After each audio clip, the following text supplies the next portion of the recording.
Vamos a ver los conceptos más importantes de la memoria principal.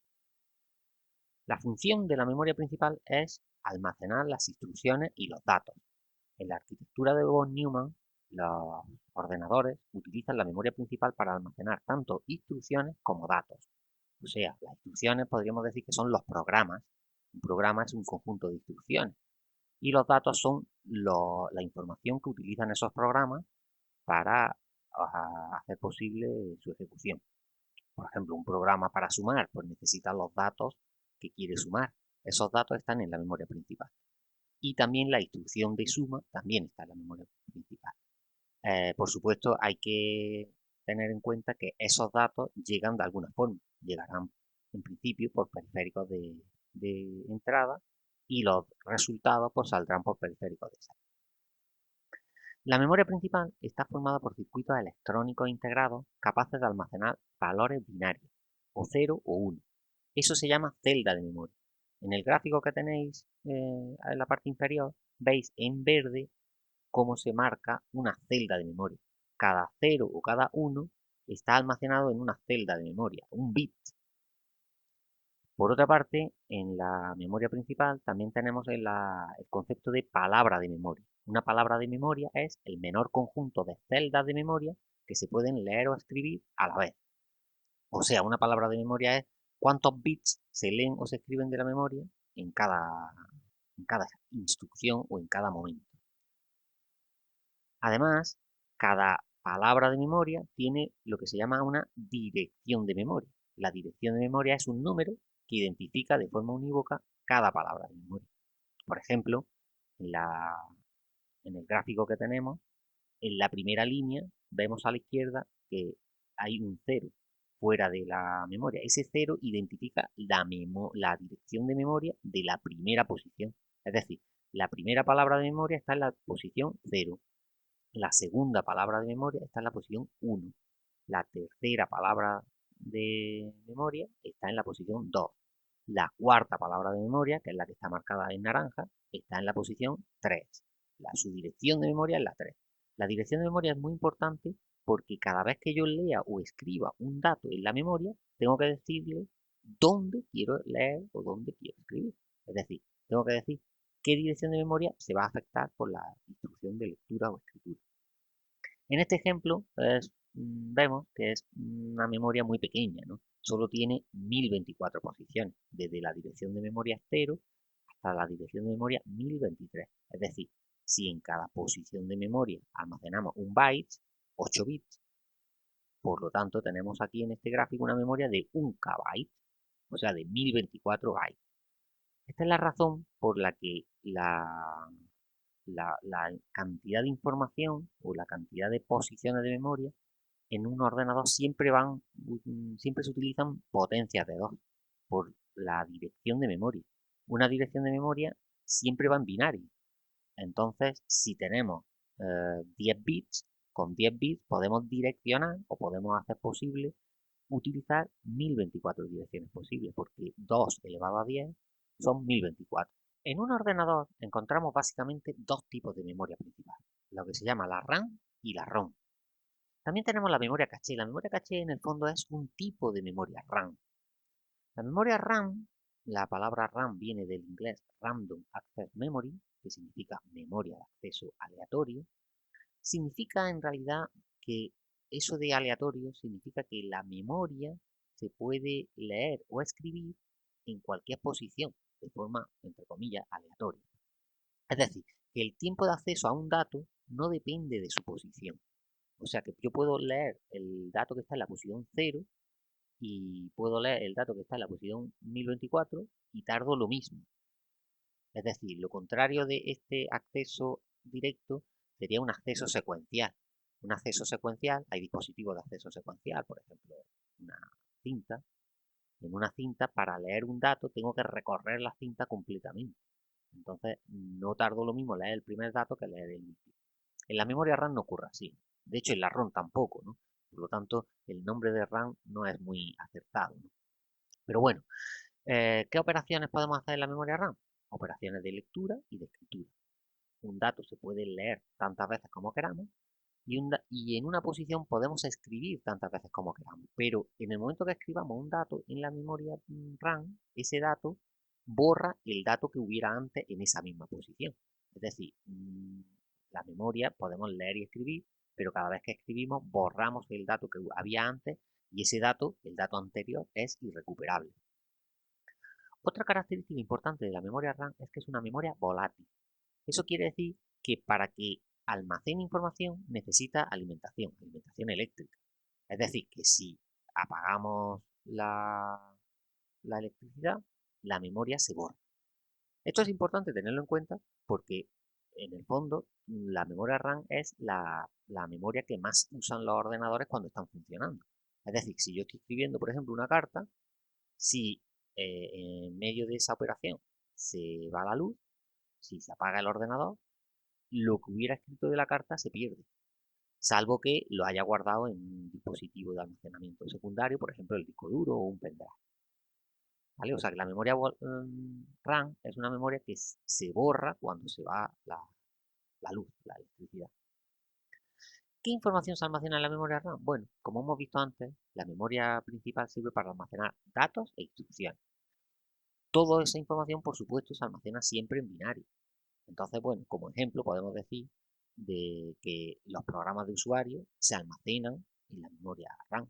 Programas de usuario son, por ejemplo, un editor de texto, un juego, un programa de contabilidad, un programa para hacer una hoja de cálculo o incluso hacer vídeos, por ejemplo. También se almacena en la memoria RAM el sistema operativo. El sistema operativo es un programa básico en el ordenador porque me facilita usar el ordenador. Si no tuviéramos sistema operativo, usar un ordenador sería muy complicado. Entonces, cuando un ordenador lo encendemos, lo primero que hace es cargar y ejecutar el sistema operativo. Sistema operativo hay muchos, por ejemplo, están los sistemas operativos de la familia Windows, pero también hay otros sistemas operativos como Linux, entre otros. También se almacenan en la memoria RAM programas que a lo mejor el usuario no sabe que se están ejecutando, pero que están ahí, ¿no? Son programas que a veces se le llama como programas residentes, que pueden ser, por ejemplo, controladores de dispositivos. Por ejemplo, el ratón o un programa para manejar la tarjeta de sonido o incluso un antivirus. Los datos también se almacenan en binario en la memoria principal. Entendemos por datos toda la información que necesita el programa para ejecutarse. Por ejemplo, en el ejemplo que comentaba antes de escribir una carta, los datos de la carta que yo estoy escribiendo se están almacenando en la memoria RAM conforme yo lo estoy escribiendo. La memoria ROM significa memoria de solo lectura, en inglés Read Only Memory. Es una memoria de acceso aleatorio directo, exactamente igual que la memoria RAM, es decir, puedo acceder a cualquier posición y el tiempo de acceso a cada posición no depende de esa posición. Por eso también la memoria RAM tiene un nombre que no es muy adecuado, porque la memoria ROM también es de acceso directo. Se puede acceder a ella para realizar solo una operación de lectura. Como su nombre indica, es una memoria de solo lectura. También es una memoria no volátil, es decir, que su contenido no se borra al desconectarle la alimentación eléctrica, contrariamente a lo que pasaba con la memoria RAM. ¿Qué información se almacena en la memoria ROM?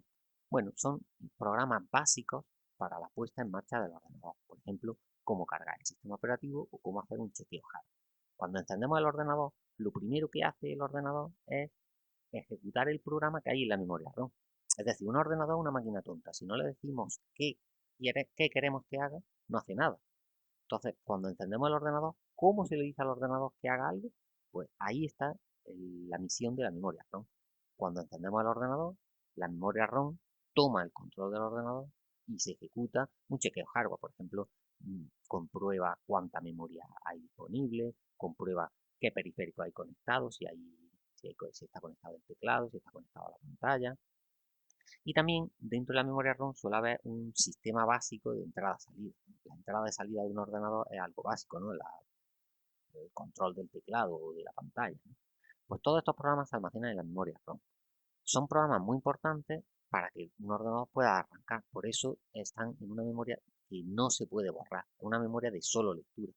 Si no se puede borrar esa memoria, si no se puede escribir en ella, ¿Quién ha escrito esos programas? Bueno, esos programas los escribe el fabricante, ¿vale? Y se supone que nadie puede acceder a esa memoria. Es verdad que hay algunos tipos de memoria ROM que sí permiten ser sobrescritos o ser actualizados, ¿no? Pero en general se llama memoria ROM porque lo normal es que esa memoria no se borre ni se modifique una vez que la crea el fabricante. Por otra parte, tenemos la memoria caché. La memoria caché, ya decíamos antes, que es un tipo especial de memoria RAM. El ordenador accede a la memoria RAM para ejecutar los programas y para leer los datos, como hemos dicho antes. Bueno, pues esta operación se hace tanto que puede ser bastante lenta. Si tengo yo que hacer algo muchas veces, pues todo el sistema, toda la ejecución del ordenador depende de la velocidad de ese tipo de operación de lectura, escritura en la memoria principal. Entonces existe un tipo de memoria caché que es una memoria mucho más rápida que la memoria RAM. Mucho más rápida y por lo tanto también mucho más cara.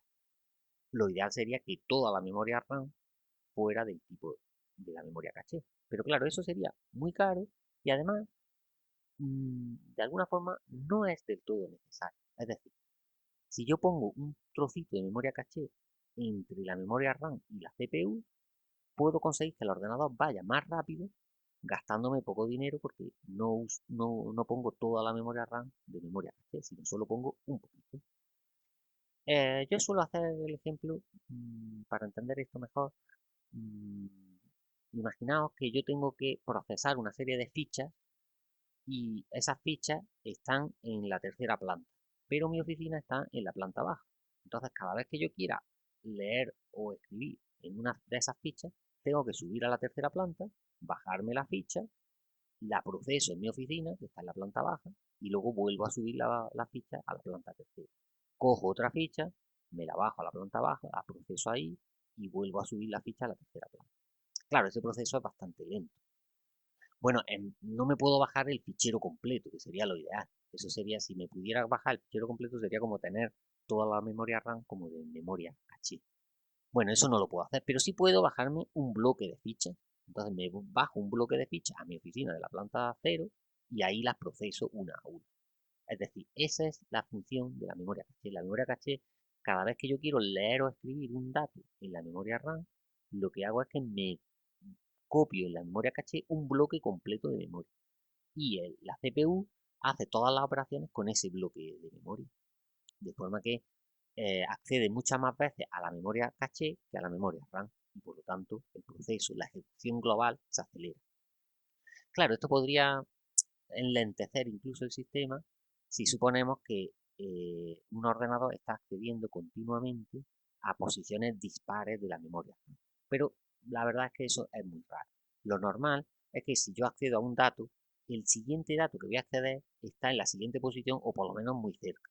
Es decir, los datos a los que yo suelo acceder en la memoria RAM suelen estar en posiciones bastante cercanas. Por lo tanto, si yo me traigo un bloque de la memoria RAM a la caché, acceder a esa memoria caché me va a permitir ejecutar el programa más rápido y me va a permitir muchos accesos que se hagan a la memoria caché en vez de hacerlo a la memoria RAM.